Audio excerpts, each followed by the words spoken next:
All right, Nick, let's talk about the Atlanta Falcons. I think the Falcons have been really up and down the last couple years. This year, it's looking a little bit more down than up, though. And I think the only way that the Falcons have to fix something like this is to make some big changes in the front office, in the leadership of this team. In that regard, we have some really big news for the Falcons. I think this is going to be a really interesting update. Before we get to that, I'm Andrew, and this is Saturday Morning Inspection.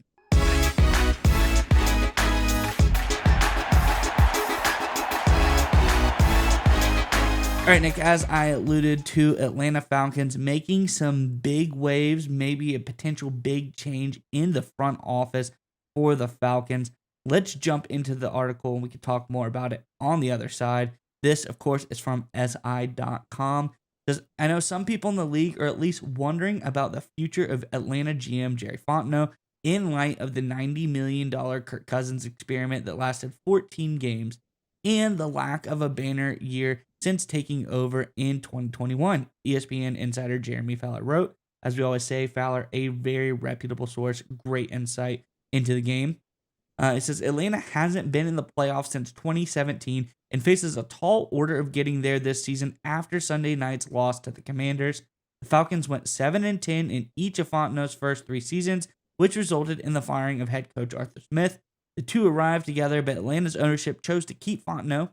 This past offseason, Fontenot became aggressive, gave four-time Pro Bowl quarterback Kirk Cousins a 4-year contract worth up to $180 million.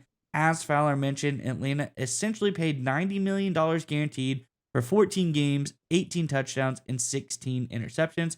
Not great, to say the least. Nick, I'm curious what your thoughts are on this one, but before we get to you, Falcons fans, in the comment section below, let us know your general thoughts on Fontenot. He's had some hits, he's had some misses. Lately, the misses are glaring a lot bigger than the hits. So let us know in the comment section below, what are your honest thoughts on Fontenot? Do they keep him? Do you give him another year? Do you get rid of him and move on to somebody else? And if so, who are you liking? What are your options? Let us know in the comment section below. But nonetheless, Nick, what do you think about all of this news for the Falcons?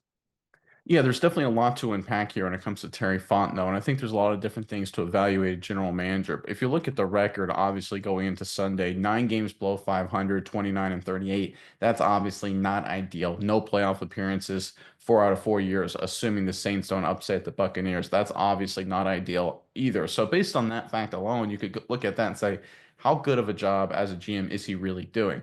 But if you take a step back and look at, I think the four things that you can really evaluate a general manager on, you can evaluate them on coach selection, you can evaluate them on quarterback selection, how they do in the draft, and how they do in free agency. And go from back to front here, starting with free agency. It's been actually pretty solid. If you look at guys like Ellis, of course, Jesse Bates, it's not perfect, but I think they've done a decent enough job finding good players. And while they paid a lot of money for them in some cases, they got a lot of value. The problem is there was one glaring miss, and that, of course, was Kirk Cousins. So there's been a lot of good in free agency, but one catastrophic failure, and that brings that down. Now let's look at the draft. It's been a lot of good. London, obviously, Bijan Robinson. There's been some mid-tier finds. Arnold Ebiketie, I think, is a solid player, even though he's been a little bit of a disappointment. Bergeron's a quality offensive lineman, right? They've got some solid players through the draft. You can keep going down the list, but there's one big glaring mistake. Kyle Pitts turned out to be a total bust that they got in a top 10 scenario. That can't happen, right? So just like Kirk Cousins brought down the free agency department, the failure of Kyle Pitts brings down the entire draft department. How about quarterback development, right? We don't know about Michael Penix Jr. and Kirk Cousins is an obviously veteran guy on Fontenot. But look, the Desmond Ritter debacle, that was a big part of Fontenot and, of course, Arthur Smith. That was a total disaster.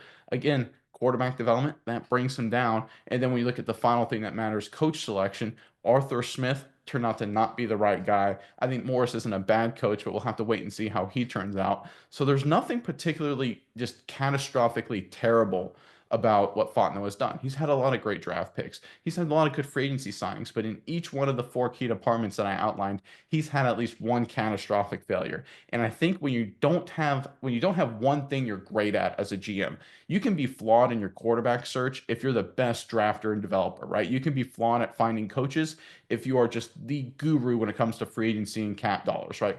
If you have one thing you're better than every other GM at, you can win and be successful. Fontenot doesn't have any of those things. I think he's solid everywhere. He's average in some spots, but he's not great at anything. And I think with that in mind is why you hear from the Falcons about them living off of Terry Fontenot. Because what Fontenot has been as a GM is what the Falcons have been, right? Solid, right? No fewer than 7 wins in 4 straight years. That's nothing to sneeze at, but no more than 9 wins, maybe no more than 8 wins, depending how Sunday shakes out. Again, middle of the road. Another word for that is mediocre. And you can't be complacent with mediocrity over 4 years. I think Fontenot is gone. I don't think he's the worst GM in the world, but he just doesn't have anything where he's great enough to push the Falcons over the top. Yeah, Nick, and we talk about things that Fontenot's done, and you talk about coaching, and I think Raheem Morris, he has done okay so far, but there's one thing here that I would like to point out. When you look at Raheem Morris, what is he known for? Big time defensive guy, defensive guru. And we look at this Falcons team, they're pretty decent on defense. They're 12th in the NFL per PFF at their grading. But if we go back to last year in 2023, let's look at the Falcons defense. What were they ranked? 12th. They were exactly the same last year as they were this year. Really no giant leaps. That may be partially due to not getting enough talent, not getting anything to change. He's at least held the strength of the defense has been put together so far. So I'm not going to write Raheem Morris off too much there, but just saying there hasn't been any upgrades on the defense to help Raheem Morris excel either. The defense has been the same as it was last year. So I think that's a very interesting piece to note as well. Like you said, Fontenot, he's done some good stuff, but sometimes when you have a guy in the front office making decisions, when you have someone in that aspect, it's like coaches. Coaches can be pretty decent, but when they mess up game management and things that are really crucial to the game, timeouts, time management, all that kind of stuff, it really glares very, very obvious to you. When you're a GM and you get put in high pressure situations, like top 10 pick situations, like hiring a giant quarterback out of free agency, and you mess up those situations, those shine brighter than everything else that you do. And I think Terry Fontenot's misses are just too big right now. I think the Atlanta Falcons should probably look elsewhere for someone who can do a little bit better job in the clutch.